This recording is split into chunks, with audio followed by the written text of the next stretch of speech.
오늘 읽으신 그 시편 23편은 여러분들이 너무 잘 아는 그런 시입니다.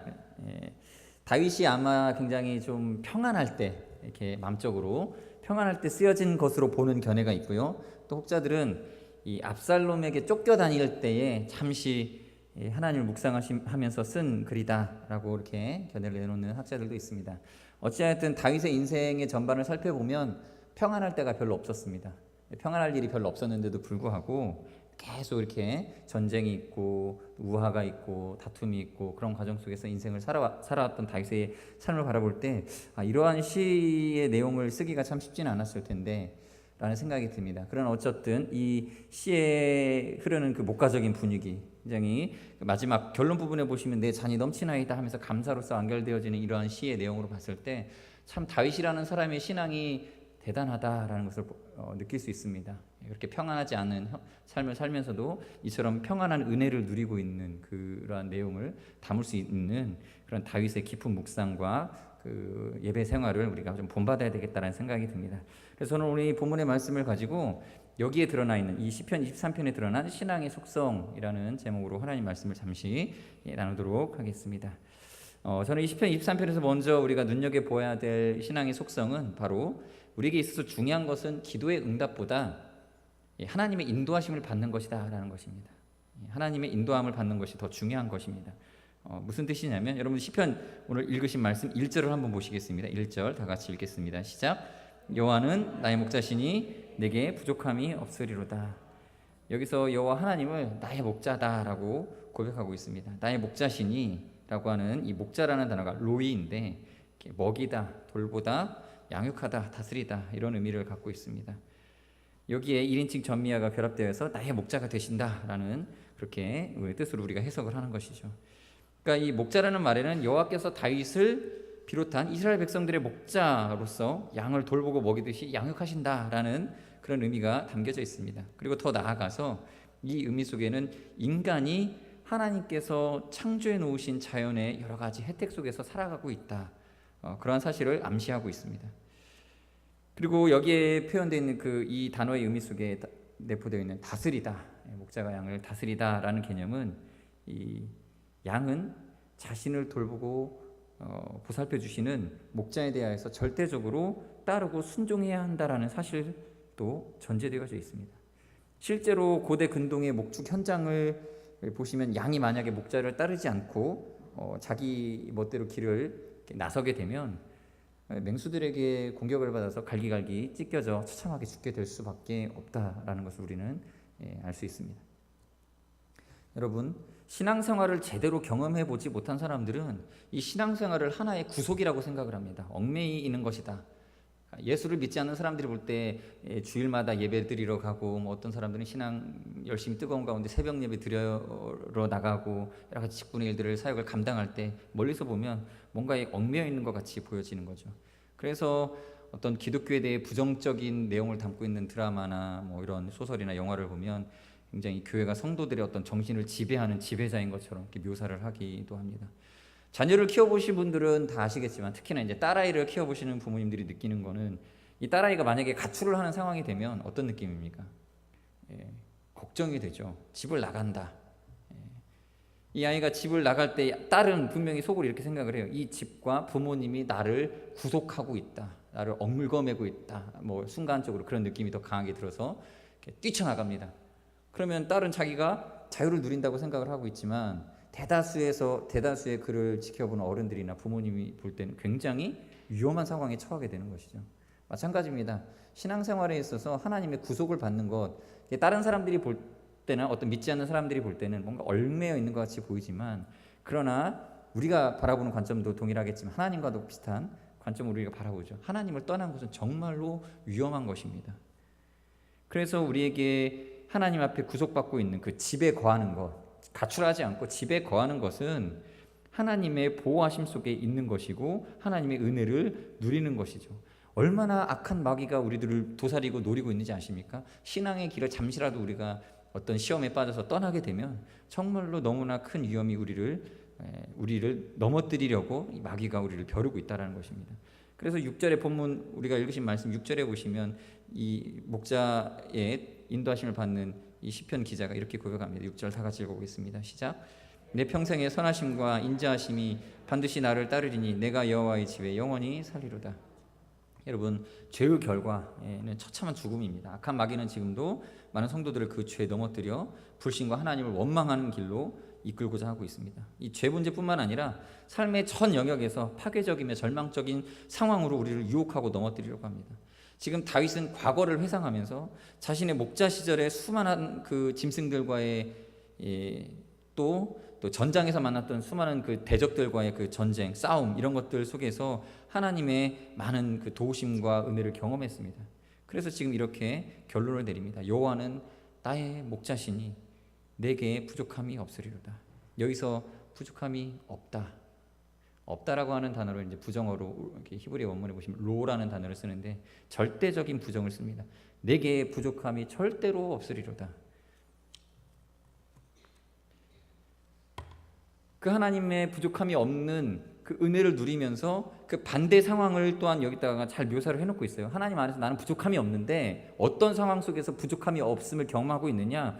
4절 5절의 말씀을 보시면 저기 화면에 4절 5절 말씀 띄워주시면 제가 노란색으로 보십시오. 내가 사망의 음침한 골짜기로 다닐지라도 해를 두려워하지 않을 것은 주께서 나와 함께 하심이라. 주의 지팡이와 막대기가 나를 안위하시나이다. 주께서 내 원수의 목전에서 내게 상을 차려주시고. 그러니까 부족함이 없는 상태를 어디서 누리냐면 그냥 진짜 부족함이 말 그대로 부족함이 없는 풍족하고 여유로운 상황에서 부족함이 없다라고 고백하는 것이 아니라 사망의 음침한 골짜기로 다닐지라도 그 상황 속에서 또 해를 당할 수 있는 그 상황 속에서도 두려워하지 않고 부족함이 없다라는 거예요. 5절에도 내 원수의 목전에서 부족함이 없다라는 거죠. 그런 상황 속에서 1절, 3절, 6절에 보시면 그 반대쪽 측면 하나님의 품 안에 있는 그 은혜를 이렇게 기록하고 있죠. 1절에 여호와는 나의 목자시니 내 영으로 소생시키시고 자기 이름을 위하여 의의 길로 인도하시고 6절에 보시면 내가 여호와의 집에 영원히 거하리로다. 여러분, 가정이 늘 평화로운 것도 복이지만 그렇다고 가정에 조금씩 우환이 있다고 하여도 낙심하지 말아야 하는 것입니다. 여러분, 부부간에도 다툼이 있을 수 있고 자녀의 일탈로 인해 괴로움이 있을 수도 있습니다. 믿는 사람의 가정에 이런 일들이 있을 수 있습니다. 다윗조차도 자신의 이러한 환난 고백이 없다고 말하는 것이 아니라 너무나 많았지만 그러나 그 와중에 하나님의 믿음 가운데서 하나님께서 마음을 지켜주시고 또 그 믿음의 고백이 환난을 이기게 하시고 하나님의 인도하심을 경험하게 했다라는 것입니다. 그래서 2절에 하나님의 인도하심을 이렇게 설명하죠. 그가 나를 푸른 풀밭에 누이시며 쉴만한 물가로 인도하시는도다. 이 하나님이 나를 쉴만한 물가로 인도하셨습니다 라고 할 때 여기 이제 이 원문의 동사와 전치사의 배열이 전치사가 먼저 등장을 한 뒤에 동사가 뒤에 따라오게 되는데 이렇게 되는 경우에는 어법이 이 전치사 구를 강조하는데 어떤 걸 여기서는 뭘 강조하냐면요, 장소가 강조되어지는 거예요. 그래서 이 강조점을 살려서 어순을 좀 바꿔서 쓰면 2절을 이렇게 해석할 수 있습니다. 2절에 하나님이 나를 누이시는 곳이 바로 푸른 초장이고, 제가 에라고 써있는데 인데, 하나님이 나를 누이시는 곳이 바로 푸른 초장이고 하나님이 나를 인도하시는 곳에 바로 쉴만한 물가가 있다라는 것입니다. 어떤 특정된 장소에 푸른 초장을 찾아서 하나님께서 그곳을 찾기 위해서 같이 헤매시는 게 아니라 그냥 단순하게 하나님이 인도하시는 그곳이 푸른 초장이고 하나님이 인도하시는 그곳이 쉴만한 물가입니다. 그러니까 강조하는 게 이거예요. 하나님이 인도하시는 곳이 그렇게 되어진다라는 겁니다. 그래서 최적의 쉴만한 푸른 초장은 곧 하나님의 인도하심이 있는 그곳이다라는 것을 강조하는 것입니다. 이 푸른 풀밭의 원문의 단어들을 좀 파싱을 좀 해보면, 이렇게 설명을 해드리면요, 이게 푸른 풀밭은 피누 오트 떼쉐라는 단어를 쓰는데 9절인데 풀밭을 의미하는 떼쇠와 거주지를 의미하는 따하가 합쳐져서 피누 오트 떼쇠 이렇게 되어 있습니다. 그러니까 풀밭인데 거주지가 될 만한 곳. 그러니까 여러분 그 땡볕에 그냥 풀이 막 자라 있는 그곳이 아니라 그냥 막 이렇게 여러분 윈도우 바탕화면에 보면 푸른 초장 막 이렇게 있잖아요. 그렇게 푸른 초장이 햇볕에 그냥 직사광선을 쬐고 있는 그런 장소가 아니라 쉴만한 그늘도 있고 또 여기서 보면 물가로 인도하시잖아요. 물가도 있고 풀밭도 있고 그래서 정말 넉넉하게 최적화된 쉴 만한 장소로 하나님이 인도하시는 은혜가 있다라는 것을 강조하고 있습니다. 그것이 어디에 있습니까? 하나님이 인도하시는 곳에 있다라는 거예요. 여러분, 이 세상에는 정답이 있다라고 여기는 사람들이 있습니다. 뭔가 정답이 있고 우리가 그걸 찾아야 된다라고 생각을 그렇게 살아가는 사람들이 있습니다. 그래서 방법론 막 책을 써가지고 이런 방법이 있고 저런 방법이 있다라고 사람들이, 여기 이 시대에는 이게 정답이다라고 말하는 사람들이 있는데, 우리는 그렇게 살아가는 게 아니죠. 우리 믿음의 사람들은 단순한 거예요. 하나님이 인도하시는 그곳이 정답이다라는 거죠. 매 순간순간 정답이 어디 있을까 우리는 헤맬 필요가 없어요. 하나님이 인도하시는 그곳에 바로 하나님의 답이 있는 것입니다. 그래서 우리는 기도를 응답받는 것보다, 우리의 기도가 응답되어지는 그것보다 더 좋은 것, 너무나도 더 매력적이고 너무나도 귀하고 너무나도 더 완벽하고 고급스럽고 아름다운 것이 무엇이냐? 하나님의 인도하심을 받는 거예요. 하나님의 인도하심을 받으면 가장 좋은 것이 우리의 눈에 좋은 게 가장 좋은 게 아니라 하나님께서 인도하신 가장 좋은 것이 우리 눈에 발견되어지게 되어 있다는 것입니다. 여러분, 가장 좋은 것은요 항상 발견되어집니다. 원래 있는 것을 찾는 게 아니라 하나님께서 우리에게 인도해 주셔서 우리가 발견하게 되는 것이에요. 따로 있는 게 아니라 하나님께서 예비하신 그곳에 나에게 가장 좋은 것이 있는 것입니다. 그런 맥락에서 제가 제 스스로를 살펴보니까 참 그런 것 같습니다. 하나님이 좋은 것으로, 가장 좋은 것으로 주실 때는 항상 이래요. 내가 생각지 않은 것이었어요. 제가 원하지 않던 것. 저는 지금 제가 목회자를 하고 있지만 너무 좋아요. 저는 목사가 된 것이 너무 감사한데 사실 제가 원했던 건 아니었어요. 그런데 하나님 인도하심을 쫓아가니까 저는 가장 좋은 길로 가게 되고 있는 저 자신을 보게 되었습니다.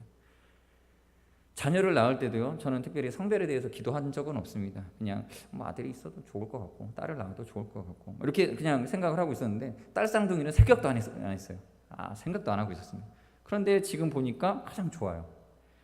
둘이 놔두면 둘이 잘 놀고 혼자 있었고 외롭지도 않고, 이렇게 물론 저는 좋은데 엄마는 어떤지 모르겠어요. 힘드시겠죠. 제가 볼 때는 너무 좋아요. 너무 좋고 가장 좋은 것으로 하나님께서 주셨다는 생각이 듭니다. 그리고 어떤 느낌이 오냐면요, 하나님이 길러주실 것 같은 느낌을 받아요. 애초에 내가 감당할 수 없을 이 두 명이기 때문에 포기를 했거든요. 그러니까 하나님이 감당해 주실 거라는 믿음이 오히려 점점 제 안에서 크게 찾아오더라고요. 여러분, 가장 좋은 것은 우리가 인도함 받으면 하나님께서 좋은 것으로 주십니다. 그럼 목사를 하겠다고 고집 부리면서 겨우겨우 목사를 하는 사람이 가장 목사로서 힘들고 불행하다고 저는 생각을 합니다. 그냥 하나님 인도하심 따라서 목회자가 되어진 사람, 그런 사람이 행복하게 목회를 하는 것이죠. 그리고 여러분, 우리의 자녀들과 또 우리 가족들, 또 우리의 삶도 뭐가 가장 행복하겠습니까? 뭔가 자신의 기도 제목대로 된 삶이 아니라 자연스럽게 하나님의 인도하심을 따라서 인도받은 삶. 자녀들도 마찬가지예요. 우리 가까운 이웃들도 그렇고 우리가 기도하는 그 사람도 마찬가지로 인도함을 받는 그 인도함대로 가는 게 가장 행복한 것이죠.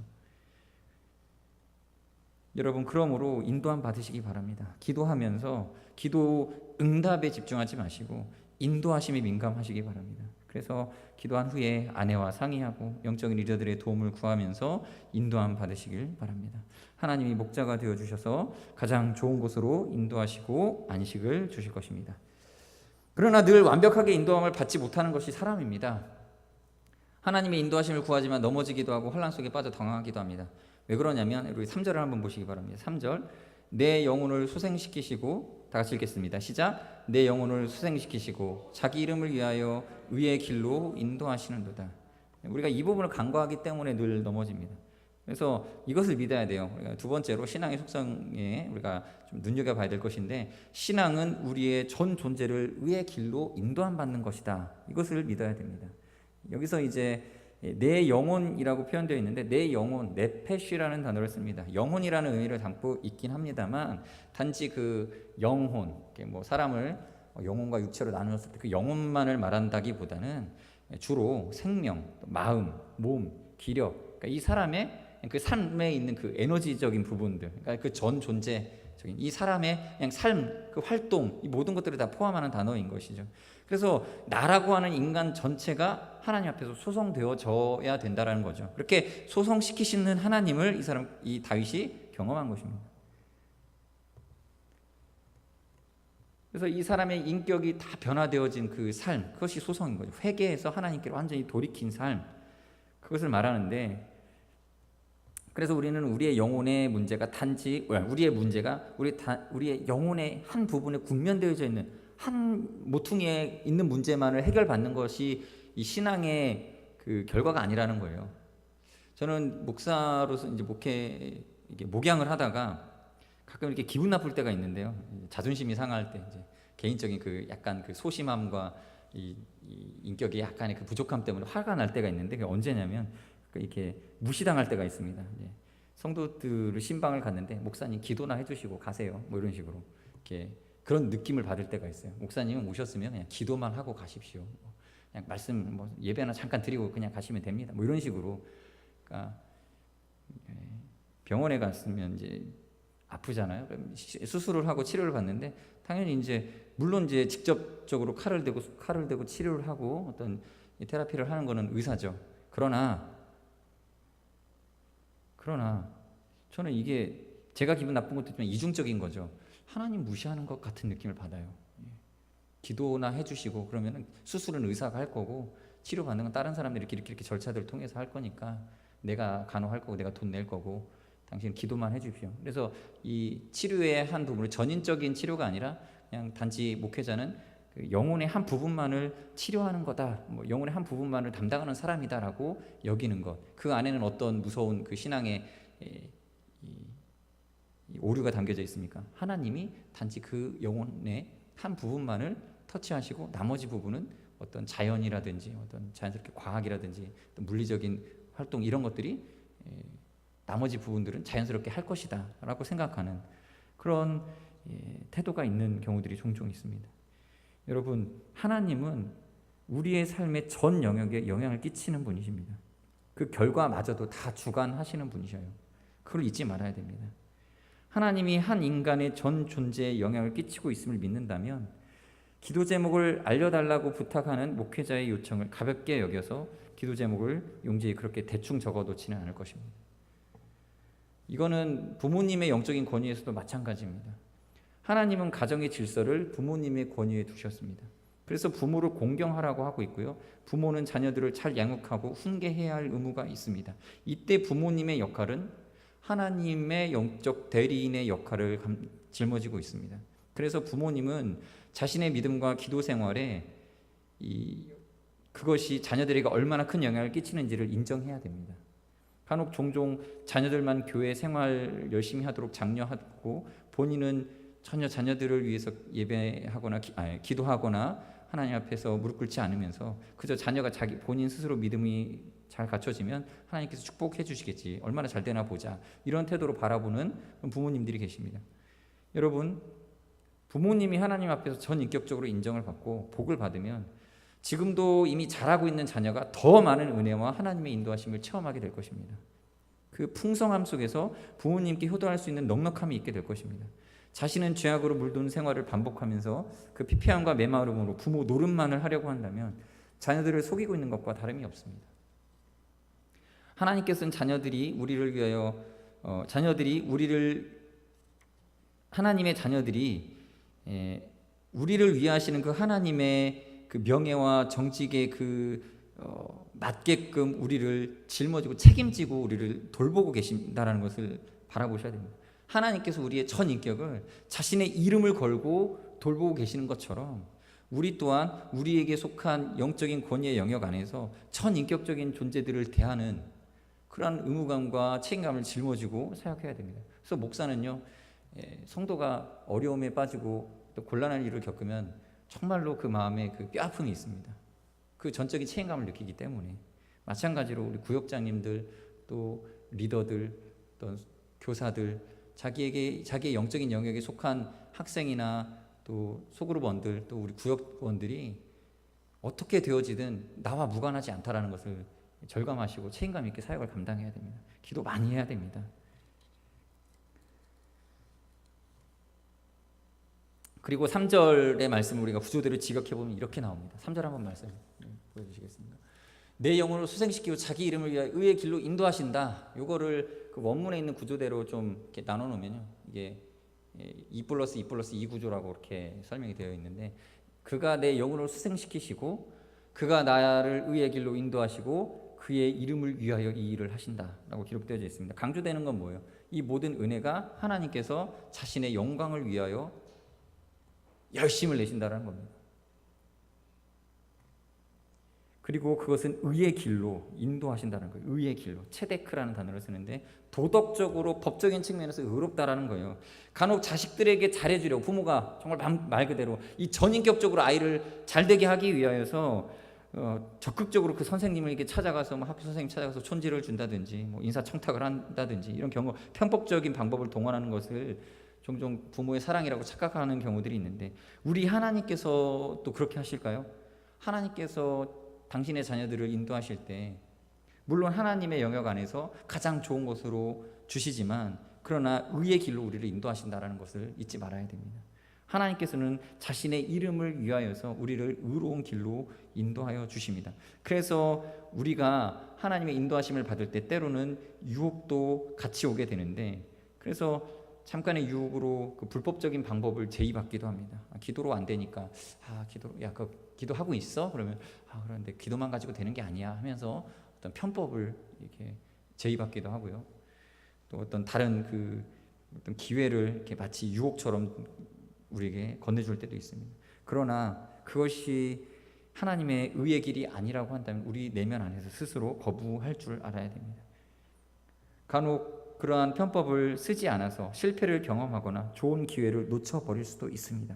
그러나 그마저도 하나님의 선하신 인도하심임을 믿으시기 바랍니다. 그리하여 자녀를 양육하시다가 그런 이유로 우리 자녀의 어떤 진로가 좀 늦어져 가거나 일이 잘 풀리지 않아서 괴로워하는 모습을 보시더라도 이도 하나님의 의의 인도하심이라고 믿으시고 계속 기도해 주시고 또 응원해 주시길 바랍니다. 하나님은 가장 선하고 좋은 것으로 인도해 주시는 하나님이십니다. 그리고 여기서 이제 중요한 것은 하나님이 지금 나와, 비록 기회는 놓쳤지만, 비록 실패를 경험했지만, 더 중요한 건 무엇입니까? 나와 함께 하신다. 4절에 이렇게 고백하고 있죠. 내가 4절 시작. 내가 사망의 음침한 골짜기로 다닐지라도 해를 두려워하지 않을 것은 주께서 나와 함께 하심이라. 주의 지팡이와 막대기가 나를 안위하시나이다. 여기 다닐지라도에 해당하는 단어는 깜엘레크라는 이 구절로 쓰여져 있는데, 깜엘레크, 할라크와 깜을 합친 단어인데 어떤 길을 갈지라도라는 뜻이에요. 그러니까 걷다, 뭐뭐까지도, 그러니까 어떤 곳으로 간다 할지라도, 그러니까 주님이 나와 함께 하시면 어떤 사망의 음침한 골짜기로 다닌다 할지라도 두려워할 것이 없다라는 것을 강조하고 있습니다. 그래서 여러분, 신앙의 속성 세 번째, 두 가지 남았는데 세 번째는 신앙의 형편을 넘어서 하나님과 동행하는 것이 신앙의, 그러니까 형편을 넘어서서 하나님과 동행하는 것이 신앙의 속성인 것입니다. 많은 성도들이 속으로 이런 생각을 가진 것 같습니다. 오해일 수도 있겠지만 저도 이렇게 성도들이 그런 생각을 갖고 있다라고 오해하는 걸 수도 있겠지만 종종 이런 느낌을 받을 때가 있어요. 성도들이 생각하기를 목회자들은 돈 많은 성도들, 헌금 많이 하는 성도들 좋아하는 것 같아. 이렇게 생각하는 것 같다는 느낌을 받을 때가 있습니다. 뭔가 좀 물질적으로 풍성한 성도들을 더 좋아하고 가난한 성도들은 무시하고 그런 거 아닌가? 본인이 그런 어떤 자격지심 같은 것들이 있는 경우들이 종종 있습니다. 저는 무슨 근거로 그렇게 생각하는지는 모르겠는데 교회에 오래 다닌 성도들이 더 그런 것들을 많이 보게 되죠. 여러분, 물질은요 결과일 수도 있겠고요, 신앙의 결과와 무관한 것일 수도 있습니다. 그냥 삶의 한 부분이라고만 여기시면 됩니다. 하나님은 빈부를 보시지 않습니다. 오늘 하나님과 동행하십시오. 목회자들이 누굴 좋아하시는지 아십니까? 성도들, 잘 사는 성도들을 좋아하는 게 아니라 성령 충만한 성도들을 좋아하게 되어 있어요. 쉽게 말해서 예배 전이나 어떤 기도회가 끝난 후나 인사하고 대화할 때 웃으면서 긍정적으로 다가오는 성도들이 좋아요. 저는 정말 그래요. 웃으면서 긍정적으로 대하시는 분들이 있어요. 성령 충만하신 그 느낌으로 굉장히 이렇게 자격지심하는 그런 마음이 아니라, 목사님 저는 이번에 못했는데 잘못했습니다 이러면서 다가오는 성도들보다 자신감 있게 하나님 믿는다고 신앙 고백하고 은혜 속에 있노라고, 요즘 이렇게 기도하고 있노라고 하면서 다가오는 성도들이 좋습니다. 하나님과 동행하는 그 과정이 중요한 것이라는 얘기죠. 어떤 결과 같은 게 중요한 게 아닙니다. 그래서 사람은 자기를 위해 기도해 주는 사람에게 매력을 느끼고 또 좋아합니다. 그래서 저는 그런 그 미묘한 느낌을 많이 경험을 했습니다. 제가 기도 많이 해드리고 또 이렇게 그러면 제가 기도해드리는 분들이 저를 좋아한다라는 느낌을 많이 받아요. 뭐 믿든 싫든 제가 기도를 해드리면 그분이 저를 좋아하는 느낌. 그래서 저는 우리 구역장님들을 위해서 새벽마다 계속 이름 불러가면서 기도합니다. 늘 기도 제목이 우리 구역장님들. 이렇게 제가 출석 체크를 안 하시는 구역장님들이 계시거든요, 종종. 근데 이유를 여쭤보면 이렇게 바쁘신 거예요. 직장 생활이라든지 자기 나름대로 이렇게 여유가 없으신 상황 속에서 놓치신 거죠. 잘하시다가 한 번씩. 그래서 이제 전화를 걸면 구역장님들이 막 이렇게 되게 미안하다는 시 받으시는데 저는 그러면 기도해 드리거든요. 그래서 뭘로 기도하냐면 매일 기도하는 게 이거예요. 그냥 하나님 구역장님들의 생활에 여유를 더하여 주셔서 더 구역을 위해 집중하고 구역의 부흥의 은혜를 경험하게 해주십시오. 그러면요 구역장님들의 삶이 조금씩 변화되겠죠. 여기에도 뭐 물질적인 부분도 있겠죠. 그것도 한 부분이죠. 그런 부분에도 여유가 있으시면 또 어떤 그것도 믿음의 영역에서 물질에 대한 염려죠. 사실은 염려죠. 그 염려도 하나님께서 좀 고쳐주십시오라고 기도하면 비록 물질이 많지는 않더라도 그런 거에 얽매여서 시간을 막 거기에다 다 쏟아붓지 않아도 하나님 잘 섬기실 수 있겠지요. 그런 믿음을 달라고 기도하고 있습니다. 여러분 생활에 어려움이 있을 수 있습니다. 그러나 중요한 것은 그런 어떤 형편이 아니라 지금 하나님을 의지하고 동행하는 것입니다. 다윗은 비록 쫓기는 생활을 하고 있을 때에도 하나님과 동행하는 삶을 살면서 이러한 시도 기록을 하고 찬양을 하고 예배를 드리는 삶을 살았습니다. 그렇게 하나님 의지하며 동행하는 우리 성도님들이 되시기를 바라겠습니다. 끝으로 이제 마지막입니다. 신앙의 특징인데 이겁니다. 신앙은 선 영광 후 승리입니다. 먼저 영광이 있고요. 그 다음에 승리가 따라옵니다.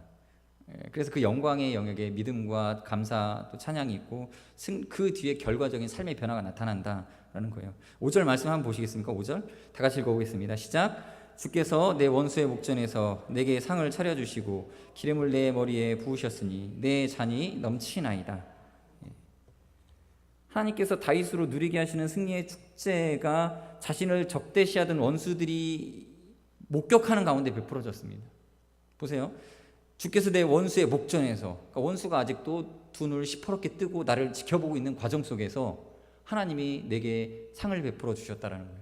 그러니까 이미 대적들을 다 물리쳐서 막 짓밟아 놓은 상태가 아니라 아직도 저 원수가 막 노려보고 있는 그 상황 속에서 하나님이 그 원수들 앞에서 내게 상을 차려주시고 머리에 기름을 부으셨어요. 이런 경험 해보셨습니까, 여러분? 아직 문제가 해결되지도 않았는데 하나님이 내 안에서 감사가 넘치게 하시고 성령 충만함을 주시고 막 축제를 벌여주시고 야 옆에 와서 친구가 와가지고 야 잘됐다 우리 이렇게 하나님 앞에 감사하고 찬양합시다 막 이렇게 권면받고 나는 아직 조금 이렇게 다 해결되지 않은 문제를 안고 있지만 옆에서 누군가가 뭔가 다 해결된 것처럼 설레발 치고 있는 그런 상황들 경험해 보셨습니까? 그 상황 속에서 하나님 앞에 감사하고 찬양해 보십시오. 승리는 그 다음에 따라오게 되어 있습니다.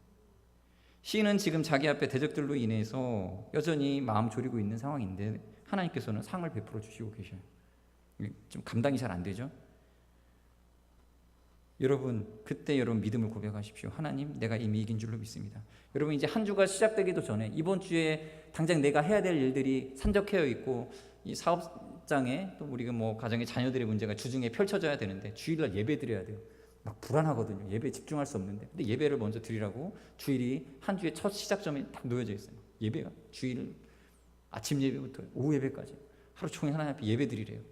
마음은 근심 속에 쌓여 있지만 예배를 드려야 되죠. 그러나 여러분 승리를 선포하고 그 시간에 축제를 벌이십시오. 그러면 그 뒤에 승리가 따라오게 되어 있습니다. 여러분 에스더서에 보시면 이상한 일이 하나 벌어지는데 모르드게가 지금 하만의 계략으로 인하여서 이스라엘 백성들이 다 죽게 생겼거든요. 칙령이 내려져 있고 도장이 찍혀 있고 이제 죽을 날이 얼마 안 남았는데 이제 금식기도 하고 있는 과정에 아직 문제도 해결되지도 않았는데 갑자기 이런 일들이 벌어져. 그 왕이 궁중 일기를 읽다가 자기를 모범하려던 뭐 이렇게 모반자들을 고발한 사람이 누구냐 그래서 모르드게를 찾아내죠. 하만으로 하여금 모르드게에게 관을 씌우고 이렇게 가마를 태우고 그 앞에서 막 꽃을 뿌리게 만들어 줍니다. 아직 문제는 해결되지 않았어요. 근데 모르드게에게 하나님께서 먼저 영광을 주셔버려요. 사람들 앞에서 높임을 베풀어 주십니다. 모르드게 하만이 막 곤란해하죠. 머리를 싸매고 어떻게 된 거지? 왜 이런 일이 벌어졌지? 모르드게도 사실 얼떨떨하죠. 아직 문제도 해결 안 됐는데 나만 지금 영광 받고 있는 이 상황이 납득이 안 되는. 그런데 여러분 그 다음 날 무슨 일이 벌어졌습니까? 역전이 되어져 버려요. 상황이 확 역전되어져서 그 영광이 무엇을 나타내고 있습니까? 이미 영광이 드러나고 그 다음에 에스더를 통하여서 이 하만의 계략이 완전히 수포로 돌아가고 도리어 하만이 모르드게와 모르드게를 달고자 했던 그 나무에 매달리는 일들이 벌어지지 않습니까? 여러분 이게 믿음, 우리 신앙의 특성인 것입니다. 여러분 감사할 수 없지만 먼저 감사하십시오. 찬양하십시오. 하나님께 영광 돌리고 그 존귀함을 누리시기 바랍니다. 하나님은 우리에게 승리를 주시기 전에 미리 존귀함을 덧입혀 주십니다. 그게 무엇입니까? 우리 전 인격에 하나님께 드리는 찬양과 예배가 드려지게 하심으로써 하나님을 존중하게 하시고 또 우리도 하나님 앞에 존중받게 하십니다. 그래서 존귀함을 상호간에 누리게 하시고 그 존귀함을 입게 하신 후에 당연히 따라와야 될 승리를 우리에게 덧입혀 주시는 것입니다. 성경에 보면 많은 경우 믿음의 사람들은 세레모니가 먼저 있습니다. 하나님을 믿습니다. 하나님의 기적이, 하나님의 말씀이 먼저 들려오고 승리의 확신의 메시지가 선포되고 선지자의 말씀이 선포되고 이길 것입니다라는 약속이 먼저 들려오고 그 다음에 그 약속대로 큰 승리, 생각지도 못한 승리, 역전이 벌어지는 것입니다. 여러분 믿음과 찬송과 예배가 우선입니다. 하나님께서 영광 받으시는 것이 우선이고 우리가 그 하나님 안에서 존귀하게 여김을 받는 것이 우선입니다. 그리고 하나님의 승리를 우리가 취하게 되는 것입니다. 이러한 하나님과의 관계에 영원한 집에 거하시는 우리 성도님들이 되시기를 바라겠습니다. 자, 말씀을 마무리하겠습니다. 시간 같이 기도하실 때 제가 요약하겠습니다. 시편 23편에 드러나는 신앙의 속성은 이것입니다. 기도의 응답보다 중요한 것은 인도하심입니다. 또한 신앙은 우리의 전 존재를 의의 길로 인도함 받는 것입니다. 또한 신앙은 형편을 넘어서 하나님과 동행하는 것이고 그 순서는 먼저 영광과 존귀, 믿음과 예배이고 그 다음에 승리와 삶의 변화입니다. 우리 그렇게 믿음의 선포를 앞서 행하며 믿음의 고백을 하나님 앞에 드리며 예배하는 삶을 살게 해 주시옵소서. 기도 제목으로 주여 늘 주님의 인도하심을 따라 삶의 전 영역에서 하나님의 역사심을 인정하게 하시고 늘 위의 길로 걸어가며 하나님을 존중하여 예배와 감사가 우선된 삶을 살게 하옵소서. 이러한 기도로 같이 기도하시겠습니다. 기도하겠습니다.